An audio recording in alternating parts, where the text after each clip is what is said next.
त्रिपुरा विधानसभा में आज जोरदार हंगामा देखा गया। विपक्षी पार्टी माकपा के विधायकों ने सदन में आज प्रदर्शन किया, जिस पर मंत्री रतनलाल नाथ भड़क गए और अपनी कुर्सी पर खड़े होकर विपक्षी विधायकों को जमकर कोसा।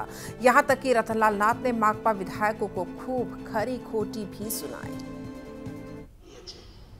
ব্যক্তিগত আক্রমণ করার জন্য আমি বলছিলাম না আমি সেটাই বলছিলাম এটা ওনার জাতের পরিচয় দিয়েছে।